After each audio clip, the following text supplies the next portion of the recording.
Niels on Dynasty coming to you again, bringing you information you don't care about, but it's very important to you. You'll figure it out one day. Another CIA base. I did a report a couple weeks ago, a week or so ago, about some CIA bases in the Middle East that I was unaware of that are doing drone strikes and have DOJ, or Department of Defense, equipment at their disposal to be able to do all kinds of stuff. Totally unaware of it.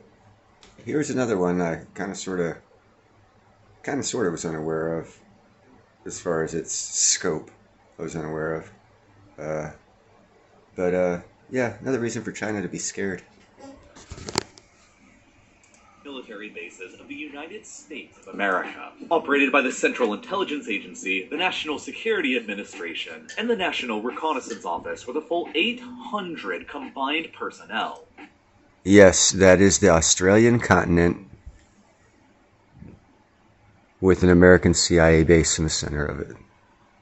The base is located nearby to the small Australian town of Alice Springs. Population just 26,000 or so people. But besides for that, there is no larger town that exists anywhere nearby to this base, within a zone of about 700,000 square kilometers, roughly equivalent in area to the US state of Texas. So to say that this American intelligence base, with hundreds of American intelligence officers operating within the dead center of Australia, is a remote location would be an incredible understatement.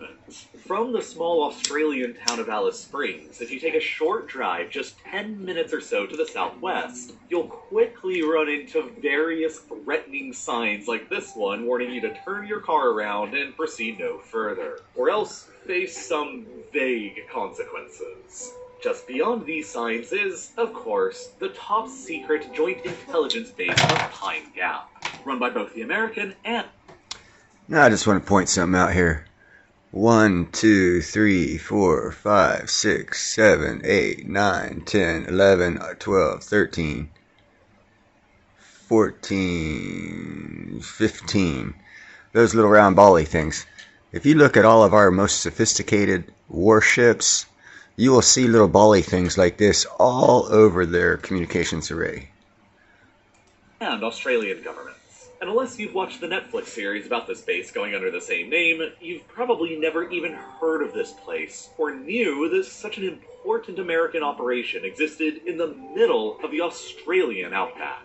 And, going under the more official codename of Project Rainfall, it has a very long and mysterious history here, going back decades into the past. You see, as the global Cold War between the United States and the Soviet Union intensified during the 1960s, both nations began sending up satellites into space. With the launching of the earliest intelligence-gathering satellites, there was a recognition that real-time command and control over these platforms were necessary, and data collection to monitor geopolitical adversaries from afar was required. An American base to operate these American intelligence and spy satellites operating over the planet's eastern hemisphere could have theoretically been constructed anywhere, but the precise geographic center of the Australian continent was chosen for a number of strategically important factors.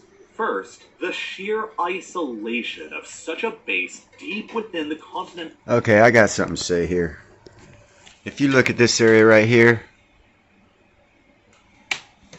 get it on your mind. Alright, check this out. If you go to like Mr. MMRB or other weather phenomenon YouTube channels and look at their crap, their videos, you'll see lots of times in lots of videos that part of Australia has unusual nighttime activity. I've seen videos where that part of Australia is lit up more than Las Vegas, and there ain't nothing out there but one town of 26,000 people. And it shows this. I've seen huge lit up areas in the center part in the desert of Australia from these weather related channels, conspiracy channels, whatever, on weather that actually show you pictures. And some of these nighttime satellite pictures in the middle of Australia, have been several times throughout the year where that part of Australia is lit up bigger than New York City, and there ain't nothing out there except the CIA base. Very interesting. And please do, I challenge you. I challenge your intelligence to go look up on weather stations that have weather phenomena, and see that part of Australia and see what I'm talking about. And if you do have the cojones to do your own research and figure this out, put it together with that part of Australia. Oh, CIA base, CIA base. Yeah, that part of Australia. Central interior of Australia, more than 900 kilometers away from the nearest coastline, ensured that any potential spy ships from foreign nations passing around would be incapable of intercepting any of the signals coming down to the base from the satellites. Second, the base, by the way, that right there is genius. would be located deep within Australia, a country who was very friendly and allied towards the United States, and far away from any major Australian population centers around the coasts. And third, and perhaps most importantly, the location where the station would be built required the base of the floor and surrounding hills to not exceed 6 degrees, at the precise coordinates of Pine Gap's location in the center of Australia, at latitude 23.8 degrees south and longitude 133.74 degrees east. The ability would be gained to allow for high connectivity with satellites stationed as far as 60 degrees east and as far east as 153 degrees west.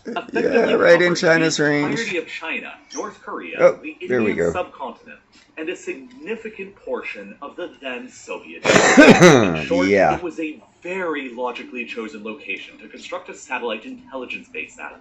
And as a result, by late 1966, the American and Australian governments signed a treaty calling for the creation of a U.S. satellite surveillance base in Australia, which eventually became the modern Pine Gap, where operations began in 1970 with the relocation of hundreds of American families to the center of the outback. But there was another, larger intelligence alliance at work here that led to the creation of the base as well.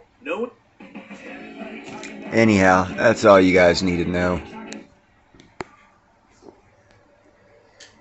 I'm finding out about CIA bases popping up all over the place. All over the world. So, yeah, China's the world leader. Yep. They stole all of our technology. We have backdoors to that technology. We've been spying on them since the 70s. We know exactly what they're doing. We just undermined their national defense security. And they're running scared, going bankrupt, fixing to have civil war, and going to break up into about 4 to 5 little dynasties or provinces. Because Russia wants that property. And Russia's annexing fucking Ukraine right now. Already made a deal with Poland, giving Poland almost doubling the size of their landmass. Hungary and one other country are getting a piece of the Ukraine, of course, along with Russia. Once they win the war, the Russians already put out a map of what it's going to look like. The Polish government agreed, did a 180 stance on Ukraine's now not helping them, but helping Russia.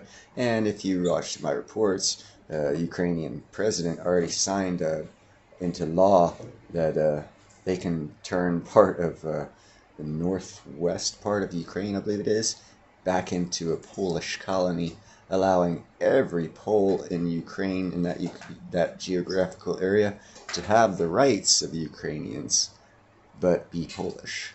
It's a weird little deal they made. It totally fits in with the Russians winning the war on Ukraine and then making a final map. It's like they've already lost the war. Ukraine's already lost the war, and they've come up with concessions on how much of their country they get to keep and how much will go back to their traditional lands of other countries. And those other countries have seen the benefit of gaining this extra land and quit supporting Ukraine and now supporting Russia because Putin's pretty damn smart. Don't discount him. Xi, that Chinese guy from the CCP over the past 20 years, has killed and assassinated all of his competition. So he basically has nobody. Nobody to succeed him, nobody to help him, no one that really likes him, because he kills everybody. Of course, that's not on the news, so we believe that everyone loves him, but they don't. And just like their population, their government, the CCP, is dying out. But anyhow, you guys have a great day.